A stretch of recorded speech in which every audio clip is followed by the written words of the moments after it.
Puluhan komandan Search and Rescue dari berbagai negara hadir dalam Insarak Team Leader Meeting 2017 di Kuta, Bali. Pertemuan badan SAR dari seluruh dunia ini bertujuan untuk meningkatkan kemampuan operasional tim Urban SAR.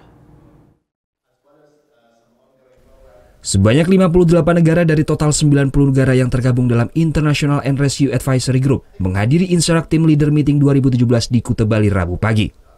Resmi dibuka oleh Direktur Operasi SAR Basarnas Brigadir Jenderal TNI Arsekal Ivan Ahmad Rizky Titus. Pertemuan ini bertujuan untuk meningkatkan kemampuan operasional tim Urban SAR seluruh dunia dalam memberikan bantuan Urban SAR internasional. Urban SAR sendiri merupakan pencarian dan pertolongan pada korban runtuhan bangunan.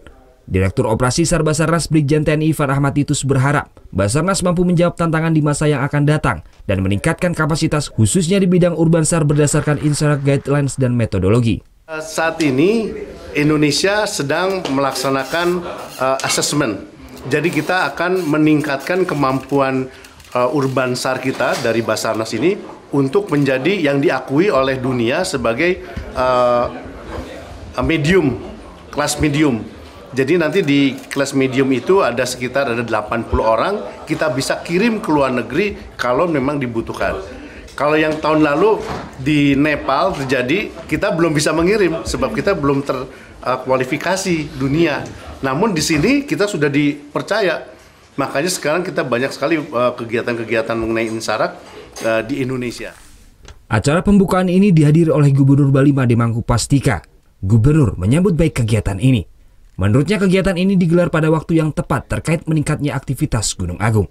Dan semuanya kita harapkan bisa memberikan juga informasi ke negaranya masing-masing bahwa Bali itu aman untuk dikunjungi kecuali gunungnya.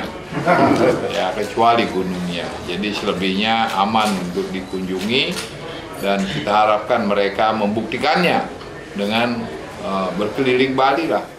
Forum yang berlangsung selama 3 hari hingga 20 Oktober juga sebagai sarana diskusi terhadap isu-isu teknis melalui praktek serta pelatihan.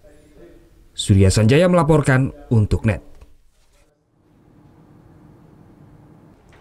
Thank you. Udah selesai nonton beritanya? Jangan pergi dulu dong. Subscribe dulu dan nonton tayangan lainnya di sini. Subscribe, nonton lagi. Subscribe, nonton lagi.